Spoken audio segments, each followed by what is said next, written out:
ഇന്ത്യക്ക് ധാരാളം ശക്തമായ യുദ്ധക്കപ്പലുകളുണ്ട്. അതിൽ ഒന്നാണ് വിശാഖപട്ടണം ക്ലാസ്.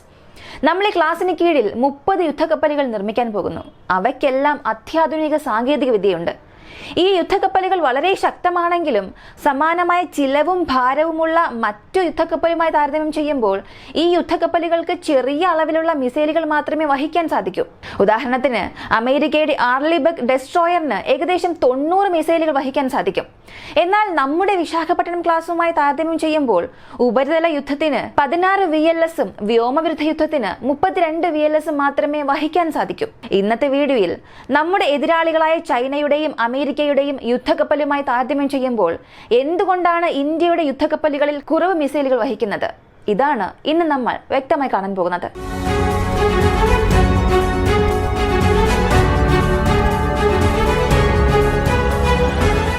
ഒന്നാമതായി, എത്ര യുദ്ധക്കപ്പലുകളിൽ എത്ര മിസൈൽ വഹിക്കാൻ കഴിയുമെന്നത് ആ രാജ്യത്തിന്റെ ആവശ്യകതയെ ആശ്രയിച്ചിരിക്കുന്നു. നിങ്ങൾ അമേരിക്ക എടുക്കുകയാണെങ്കിൽ അവർക്ക് ഏകദേശം 90 VLS ഉണ്ട്. ഒരേ സമയം 90-ലധികം VLS വഹിക്കാൻ സാധിക്കും. അതിന് പ്രധാന കാരണം അവരുടെ ആവശ്യം അവരുടെ നാവികസേനയെ ലോകമെമ്പാടും പ്രവർത്തിപ്പിക്കണം എന്നുള്ളതാണ്. ഉദാഹരണത്തിന് മിഡിൽ ഈസ്റ്റിൽ ഹൂത്തികളുമായി ഒരു പ്രശ്നമുണ്ടെന്ന് നമുക്ക് എല്ലാവർക്കും അറിയാം. ഹൂത്തികളുമായുള്ള ഒരു പ്രശ്നത്തിന് അമേരിക്ക ആയിരക്കണക്കിന് നോട്ടിക്കൽ മൈൽ താണ്ടി വന്ന് മിഡിൽ ഈസ്റ്റിൽ വന്ന് യുദ്ധം ചെയ്യണം. അങ്ങനെ ആയിരക്കണക്കിന് കിലോമീറ്റർ കടന്നു വന്ന് യുദ്ധം ചെയ്യുമ്പോൾ യുദ്ധസമയത്ത് വെടിമരുന്ന് തീർന്നു പോയാൽ അത് നിറയ്ക്കുക എന്നത് ഒരു പേടി സ്വപ്നമാണ്. തീരുമ്പോൾ അത് നിറച്ചുകൊണ്ടിരിക്കുക എന്നുള്ളത് അസാധ്യമായ കാര്യമാണ്. ഇത് മനസ്സിൽ വെച്ചുകൊണ്ട് അമേരിക്കക്കാർ അവരുടെ യുദ്ധക്കപ്പലുകൾ വലുതാക്കി നിർമ്മിച്ചു. വലുതായി നിർമ്മിക്കുകയും കഴിയുന്നത്ര വെടിമരുന്ന് നിറയ്ക്കുകയും ചെയ്യും. ഒരു യുദ്ധക്കപ്പൽ അതിന്റെ വലിപ്പം എത്രയാകണം, അത് എത്ര മിസൈലുകൾ വഹിക്കണം എന്നത് സ്വന്തം മണ്ണിൽ നിന്ന് അത് എത്ര നോട്ടിക്കൽ മൈൽ ദൂരം പ്രവർത്തിക്കാൻ പോകുന്നു എന്നുള്ളതിനെ പൂർണ്ണമായും ആശ്രയിച്ചിരിക്കുന്നു. അതിനാലാണ് അമേരിക്കൻ യുദ്ധക്കപ്പലുകൾ ലോകത്തിലെ ബാക്കിയുള്ളതിനേക്കാൾ വലിപ്പത്തിലും ശേഷിയിലുമുള്ളത്. ചൈനീസ് ഡെസ്ട്രോയറുകൾക്ക് 90-ലധികം VLS ഉണ്ട്. അതിനും പ്രധാന കാരണം ലളിതമാണ്. ദക്ഷിണ ചൈന കടലിനപ്പുറം ലോകത്തിന്റെ മറ്റ് ഭാഗങ്ങളിൽ തങ്ങളുടെ ആധിപത്യം തെളിയിക്കാൻ അവർ ആഗ്രഹിക്കുന്നു. അങ്ങനെ തെളിയിക്കണമെങ്കിൽ കൂടുതൽ മിസൈലുകൾ വഹിക്കാനുള്ള ശേഷിയും ഉണ്ടാകണം. ഇതാണ് യുദ്ധക്കപ്പലുകൾ വലുതാകുന്നതിനും കൂടുതൽ മിസൈലുകൾ വഹിക്കുന്നതിനുമുള്ള പ്രധാന കാരണം. ഇനി ഇന്ത്യയിലേക്ക് വന്നാൽ ഇന്ത്യയിൽ 6 ഫ്രണ്ട് ലൈൻ ഡെസ്ട്രോയറുകൾ ഉണ്ട്. ഈ 6ഉം അത്യാധുനികമാണ്. 3 കൊൽക്കത്ത ക്ലാസും 3 വിശാഖപട്ടണം ക്ലാസും. പ്രോജക്ട് 15Aയും പ്രോജക്ട് 15Bയും. ഈ 2 യുദ്ധക്കപ്പലുകളിലും നോക്കിയാൽ 2ലും 16 ബ്രഹ്മോസും 32 ബറാക് വ്യോമവിരുദ്ധ മിസൈലുകളും വഹിക്കാൻ സാധിക്കും. നാവികസേന ഈ ഒരു കോൺഫിഗറേഷൻ തീരുമാനിച്ചതിന് കാരണം ഇന്ത്യ സ്വന്തം മണ്ണിൽ നിന്ന് 2000 നോട്ടിക്കൽ മൈൽ വരെ ആധിപത്യം കാണിക്കണം എന്നതിനാലാണ്. അതിനപ്പുറം പൊതുജനങ്ങൾക്കും സർക്കാരിനും അവരുടെ ആധിപത്യം കാണിക്കാൻ താല്പര്യമില്ല. ഇന്ത്യൻ മഹാസമുദ്രം അല്ലെങ്കിൽ IOR മേഖലയിൽ ഇത്ര ദൂരം മാത്രമാണ് നമുക്ക് താല്പര്യമുള്ളത്. ഈ താല്പര്യം സംരക്ഷിക്കാൻ നമുക്ക് ഇത്ര യുദ്ധക്കപ്പലുകൾ ഉണ്ടായാൽ മാത്രം മതി.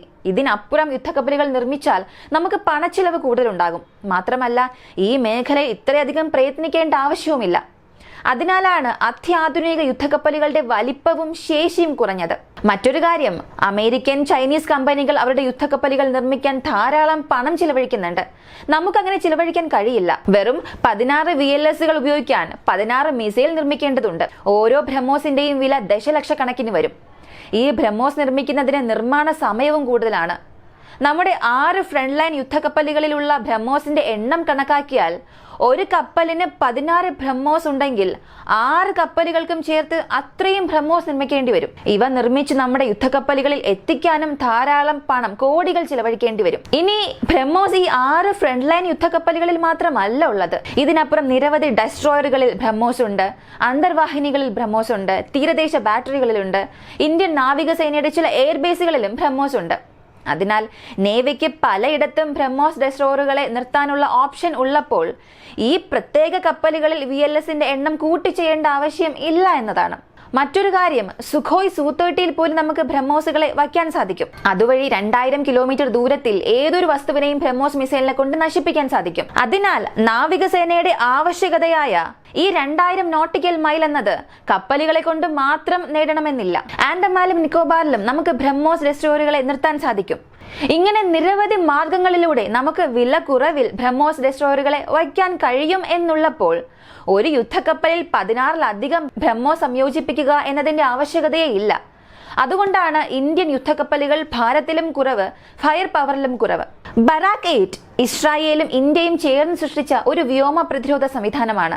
ഇതൊരു മീഡിയം റേഞ്ച് എയർ ഡിഫൻസ് സിസ്റ്റമാണ്. അതുപോലെ ഏജിസ് കോമ്പാറ്റ് സിസ്റ്റം എന്ന ഒരു സംവിധാനമുണ്ട്. ലോകത്തിൽ പലരും ഇതിനെക്കുറിച്ച് കേട്ടിട്ടുണ്ടാകും. കാരണം മിഡിൽ ഈസ്റ്റ് സംഘർഷത്തിൽ ഒരു ഹൂത്തിയുടെ ഡ്രോണോ അല്ലെങ്കിൽ ഇന്റർസെപ്റ്റാറോ അമേരിക്കൻ യുദ്ധക്കപ്പലുകളെ സ്പർശിച്ചിട്ടേയില്ല. ഈ ഏജിസ് കോമ്പാക്ട് സിസ്റ്റം വഴി സംരക്ഷിക്കപ്പെട്ട അമേരിക്കൻ യുദ്ധക്കപ്പലുകളെ തൊട്ടിട്ടേയില്ല. ഇതിവിടെ ശ്രദ്ധിക്കേണ്ട ഒരു കാര്യമാണ്. നിരവധി മിസൈലുകളും ഡ്രോണുകളും അവർ അയച്ചു നോക്കി, ഒന്നും ചെയ്യാൻ സാധിച്ചിട്ടില്ല. ഏജിസ് കോമ്പാക്ട് സിസ്റ്റം അതിന്റെ ശക്തി തെളിയിച്ചിട്ടുണ്ട്. ബറാക്ക് 8 ഇതിന് സമാനമായ ഒരു സംവിധാനമാണ്. ഈ ബറാക്ക് 8 ഇസ്രായേൽ അവരുടെ യുദ്ധക്കപ്പലുകളിൽ ഉപയോഗിക്കുന്നുണ്ട്. ഇതേ വ്യോമ പ്രതിരോധ സംവിധാനം ഉപയോഗിച്ച് ഇസ്രായേൽ അവരുടെ രാജ്യത്തിന് എതിരെ വരുന്ന മിസൈലുകളെയും ഡ്രോണുകളെയും തകർത്തു. ഇതിന്റെ വിലയും വളരെ കൂടുതലാണ്. ബ്രഹ്മോസിൽ പോലും 70% തദ്ദേശീയ കണ്ടന്റ് ഉള്ളതിനാൽ ഇന്ത്യക്ക് അത് നിർമ്മിക്കാനും ഇറക്കുമതി ചെയ്യാനും സാധിക്കും. എന്നാൽ ഈ ബറാക്ക് 8 ഒരു സങ്കീർണമായ ഇന്റർസെപ്റ്റാർ സംവിധാനമാണ്. ഈ ഇന്റർസെപ്റ്റാർ സിസ്റ്റം നിർമ്മിക്കുക വളരെ ബുദ്ധിമുട്ടാണ്. ഇത് ഔദ്യോഗികമായി DRDO തന്നെ പ്രസ്താവിച്ചിട്ടുമുണ്ട്. അതിനാൽ നമ്മൾ വിചാരിച്ചാലും ഈ ഇന്റർസെപ്റ്റാർ ശരിയായ സമയത്ത് ഉൽപ്പാദിപ്പിക്കാനോ നമ്മുടെ യുദ്ധക്കപ്പലുകളിൽ സംയോജിപ്പിക്കാനോ കഴിയില്ല. ഇവയൊക്കെയാണ് നാവികസേന ചിന്തിക്കുന്നത്. എന്താണ് വില എന്ന് നോക്കും, തങ്ങളുടെ ആവശ്യകത എന്താണെന്ന് നോക്കും, ഉൽപാദന ശേഷി എന്താണ്. ഈ കാര്യങ്ങളെല്ലാം മനസ്സിൽ വെച്ചുകൊണ്ടാണ് നാവികസേന ഇത്ര VLS മതി എന്ന് പറയുന്നത്. പക്ഷേ ഭാവിയിൽ ഇങ്ങനെ തന്നെ ആയിരിക്കുമോ എന്ന് ചോദിച്ചാൽ തീർച്ചയായും ഇല്ല. കാരണം ഭാവിയിൽ ഇന്ത്യ ഒരു പുതിയ യുദ്ധക്കപ്പൽ രൂപകൽപ്പന ചെയ്യാൻ പോകുന്നു. അതിനുള്ള രേഖാചിത്രം അടുത്തിടെ പ്രസിദ്ധീകരിച്ചു. ഈ ഡിസൈൻ ചെയ്യാൻ പോകുന്ന എല്ലാ യുദ്ധക്കപ്പലുകളിലും 120 VLS ഉണ്ടാകുമെന്ന് പറയുന്നു. ഈ 120 VLS എന്ന് പറയുമ്പോൾ തന്നെ ഒരു കാര്യം മനസ്സിലാക്കാൻ സാധിക്കും. ഇന്ത്യയുടെ യുദ്ധക്കപ്പലുകൾ 2000 നോട്ടിക്കൽ മൈൽ എന്നതിൽ നിന്നും അതിന്റെ IOR മേഖല വീണ്ടും വർദ്ധിപ്പിക്കുകയാണ്. ഇവിടെ മറ്റൊരു കാര്യം നിങ്ങൾ ചിന്തിക്കാം. അങ്ങനെ നമ്മുടെ യുദ്ധക്കപ്പലിൽ 120 VLS കൊണ്ടുവന്നാൽ 120 മിസൈൽസ് സൂക്ഷിക്കണം. അത് സാധ്യമല്ല എന്നല്ലേ നീ പറഞ്ഞത്? ചിലവ് കൂടുതലാണ്, ഉൽപാദനം സുഗമമല്ല എന്നൊക്കെയല്ലേ പറഞ്ഞത് എന്ന് ചിന്തിക്കാം. ഈ ഒരു വിഷയത്തിലാണ് DRDO വില കുറഞ്ഞ ക്രൂയിസ് മിസൈലുകൾ കൊണ്ടുവരുന്നത്.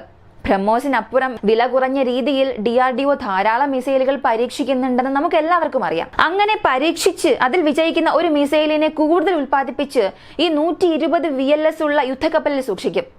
ബ്രഹ്മോസുമായി താരതമ്യം ചെയ്യുമ്പോൾ ക്രൂയിസ് മിസൈലുകൾ 3 മടങ്ങ് വില കുറഞ്ഞതായിരിക്കും. അതിനാൽ 120 VLSൽ പരമാവധി 20 ബ്രഹ്മോസുകൾ വെച്ചിട്ട് ബാക്കി ക്രൂയിസ് മിസൈലുകൾ വയ്ക്കും. കൂടാതെ അവർ മറ്റു തരത്തിലുള്ള മിസൈലുകളും അതിൽ ഉപയോഗിക്കും.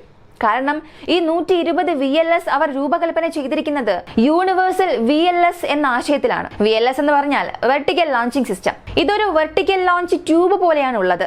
ആ ട്യൂബിലാണ് മിസൈൽസ് സൂക്ഷിക്കുന്നത്. ഇപ്പോ ഈ VLS മിസൈലിനനുസരിച്ചുള്ള വലിപ്പത്തിലും ആകൃതിയിലുമായിരിക്കും. ബ്രഹ്മോസ് വയ്ക്കുന്ന VLSൽ ബ്രഹ്മോസ് മാത്രമേ സൂക്ഷിക്കാൻ സാധിക്കൂ. ബറാക്ക് 8 വയ്ക്കുന്ന VLSൽ ബറാക്ക് 8 മാത്രമേ വയ്ക്കാൻ സാധിക്കൂ. എന്നാൽ ഭാവിയിൽ നമ്മൾ രൂപകൽപ്പന ചെയ്യാൻ പോകുന്ന യുദ്ധക്കപ്പലിലെ 120 VLSൽ നിങ്ങൾക്ക് എവിടെ വേണമെങ്കിലും സൂക്ഷിക്കാം.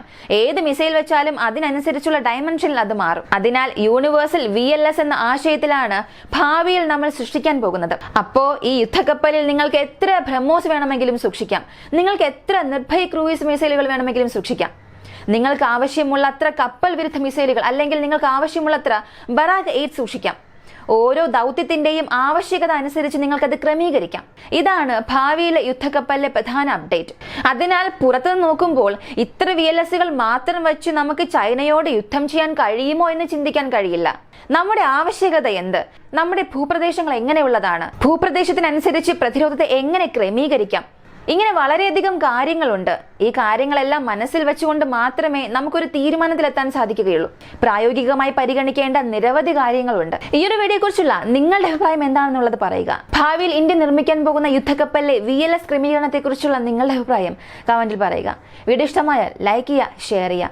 നമ്മുടെ ചാനൽ ആദ്യമായി കാണുന്നവരാണെങ്കിൽ മറക്കാതെ സബ്സ്ക്രൈബ് ചെയ്ത് സപ്പോർട്ട് ചെയ്യുക. മറ്റൊരു വീഡിയോയുമായി വീണ്ടും കാണാം.